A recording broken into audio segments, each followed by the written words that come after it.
welcome to Rackers 6.0.3 Protection Warrior Guide. And to get this video, I'll be covering talents, glyphs, stat priority, defensive skill usage, useful abilities, shield block and barrier usage, and final thoughts, all of which are on the screen now. I'll give you a moment to click one if you'd like. Your moment is over. Alright, so let's jump right into this guide with the talents. First tier, the charge tier is Slim Pickens. By default, go with double time, but don't forget about the stun on Warbringer, especially with the Blitz glyph, so that you can stun 3 targets total. And, of course, Juggernaut, if you can use it on cooldown on a new target, is the highest rage per second. The heal tier is even more void of choice, and what you're going to do is pick Enrage Regeneration for almost every situation possible. And that's it. Third tier talents are all fairly close, so let's get into depth. Heavy Repercussions will affect your rotation the smallest amount possible. You want to try and prioritize using Shield Slam just after you have Shield blocked, and saving Shield block until you can Shield Slam. It is very slight more DPS, but worth in my opinion. Now, sudden death is really nice DPS. I like this on fights such as Murgok because I'm going to be running around a lot, but even then, tonight I'm going to be trying out Unyielding Strikes.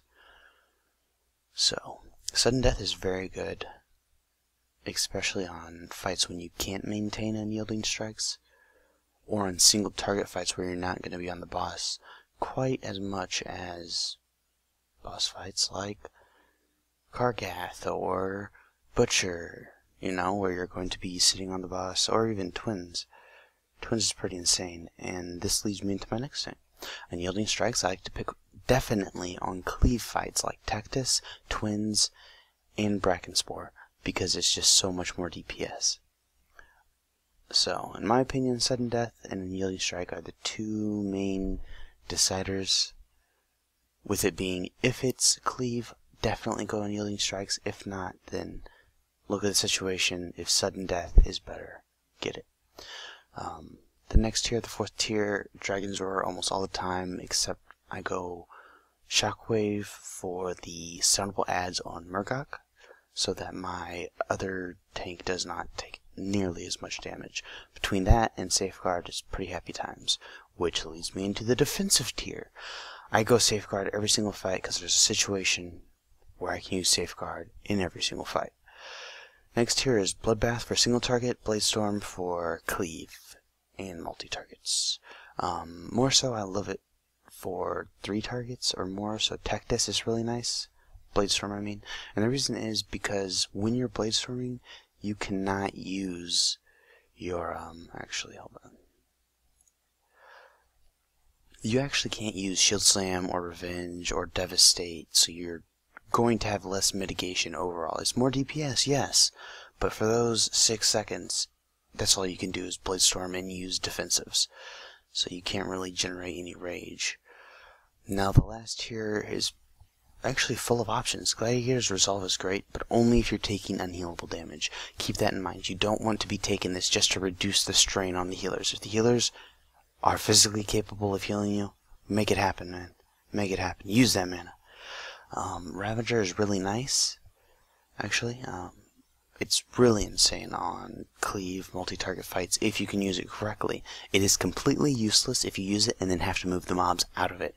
On top of the fact that the 30% parry is quite insane. It's very nice. Keep that in mind. Because of the 30% parry, there are going to be situations where you use this and you can just spam Revenge along with shield barrier, so it's a massive defensive cooldown. Do not forget about this. I actually prefer Anger Management for some fights and Ravager for the others. Almost never do I need Gladiator's Resolve because really that's only for defensive purposes, obviously, as you can't switch in and out of Gladiator's Resolve during combat, which is a big negative in my opinion. But Anger Management is going to only use all of your defensive, well, not all of them, but some of your defensive and some of your offensive cooldowns more often, and this is very, very important. You want to keep that in mind whenever you're trying to pick these, because you can line up some of your cooldowns a lot more times during a fight than you otherwise would be able to.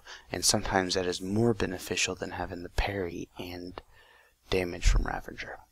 Let's move to glyphs.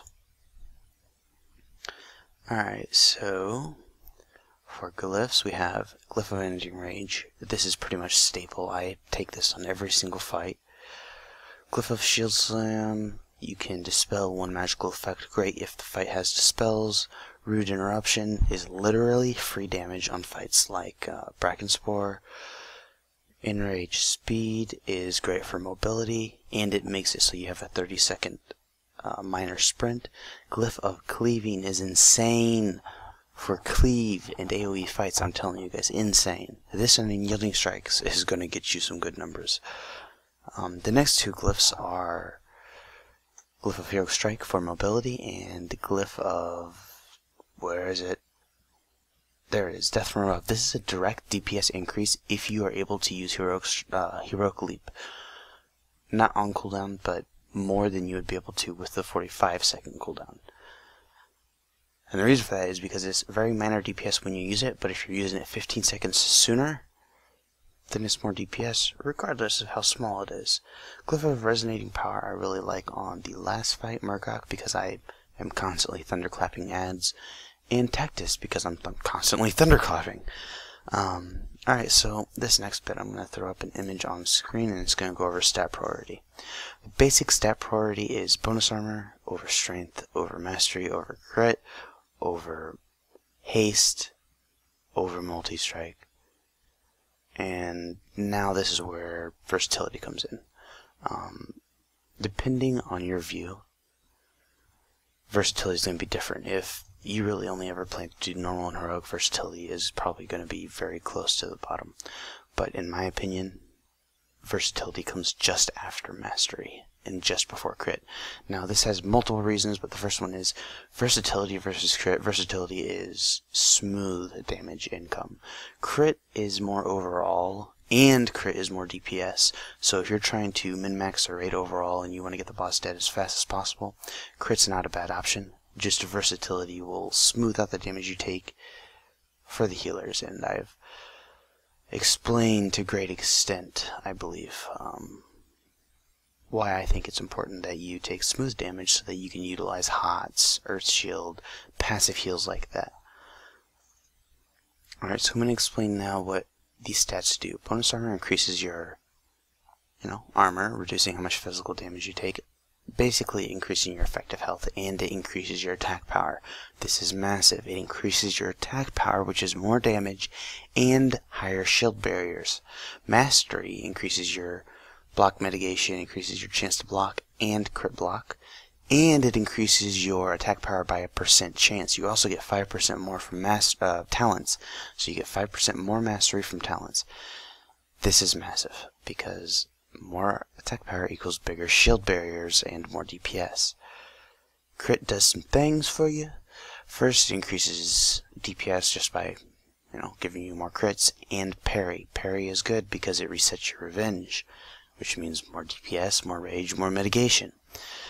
And haste reduces your global cooldown and the cooldown on Thunderclap and Shield Slam.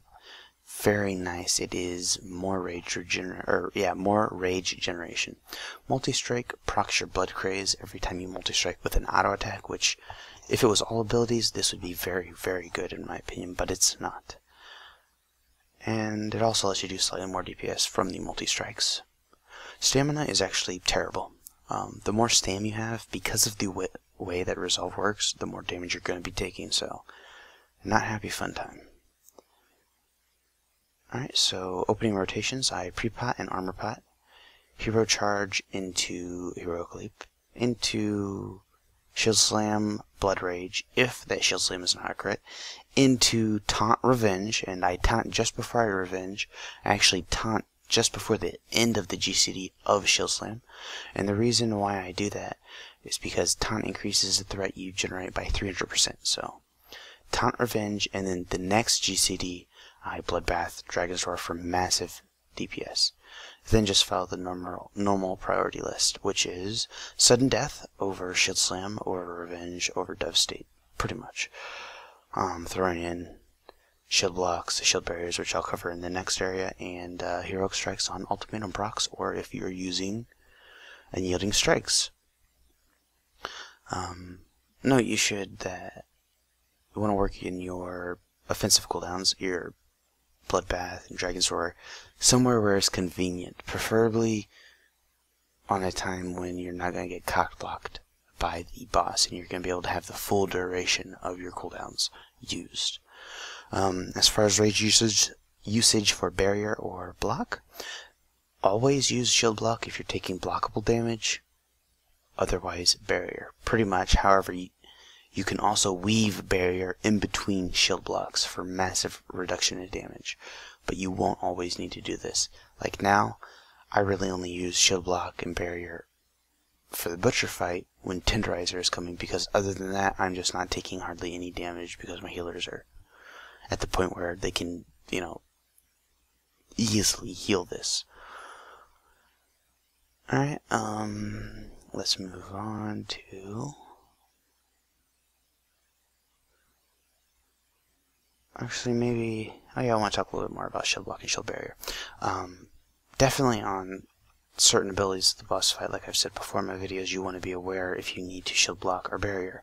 For Brackenspore, I expect you to get 3 barriers off during the duration of the breath. That's very important.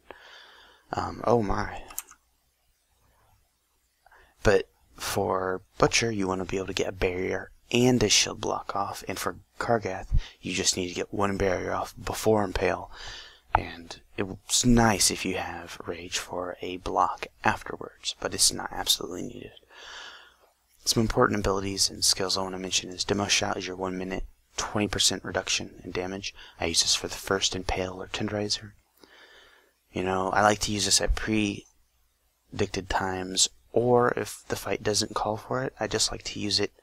Say I use both my shield blocks, have no shield block, you can use Demo Shout to hold you over. Very, very nice ability. Last Stand is my Shatdown button. And the reason for that is because if you're at 100k and get hit, say you're at 120k, and then you get hit for 100k, you're at 20k. Shield Wall or Pain Sup, what the heck is going on? Now I gotta relocate my camera. There we go. Shield Wall or Pain Sup is not gonna save that booty. Last Stand will, and the reason why Pain Sup or Shield Wall won't save you is because if you're at 20k health and you are gonna receive 100k damage, you can't reduce it by 90% unless you stack multiple cooldowns and stuff like that. So it's not gonna save you, alright? Keep that in mind. Last Stand and Enrage Regeneration will, though. I have one macro that will use both of these at the same time, but let's move on. Shield Wall is a great cooldown. I like to use this for second Tenderizer, high stacks of Rot during breath to mitigate that, times when I know I won't be able to be healed, or times when I have no other time to use Shield Wall and I'm just using it in my defensive rotation, to be honest. In Rage Regeneration, I just want to mention this so you guys don't forget about it. Safeguard, there's always a time to use this on your off tank. Find out what that time is during the fight and use it. Keep in mind that you can intercept moves like Tenderizer, so you can get a third stack and this can result in your death, so be very careful with that. But if, like on fights like Murgok, you can Shield Barrier and Intervene, well, Safeguard once you have the talent, and it'll basically completely mitigate that auto attack and give your other tank the duration of the buff, which is 6 seconds, which is massive. Like 6 seconds every 30 seconds is massive. I really don't see enough warriors using this, if I'm to be honest. Another ability that I want to mention is Heroic Leap resets Taunt. So many people forget this. If you die from Taunt and Heroic Leap was not on cooldown, but Taunt was on cooldown, you can just Heroic Leap, reset Taunt, and fix the situation immediately. that is basically my entire warrior guide. I decided to make this one a lot more compressed and tried not to spend too much time explaining things. I hope that I covered pretty much everything. A couple more things I want to mention is Heroic Throw. It is very important when you're not attacking the boss to use Heroic Throw. There is absolutely no reason to not use Heroic Throw. It is free DPS. Something I see a lot of warriors not doing. Something else is when you're walking away from mobs. Glyph of Mocking Banner is massive, especially if you have a DK tank. For Karag, you can throw this down and after the first or second wave, and he'll pick up the rest of the mobs without even having to move. It's a great glyph. Love this more than you know. But let's continue to talk about Heroic Throw. If you're not attacking the boss, you can use Heroic Throw. That's pretty much the gist of it, but that's all I got for you guys. I hope you enjoyed the video. Oh, one more thing. On ad fights, such as the last couple, you can use Victory Rush to heal yourself, so please do it. It is insane healing. Sometimes I'll get 5 of these off during one ad phase, and that is so much health. Alright, but now that is it. If you have any questions, comments, or concerns, leave them in the comment section. If you enjoyed the video, leave a like, or if you want more, go to the little box under the video and subscribe. Go to my channel, check out some of those videos, and I'll see you later.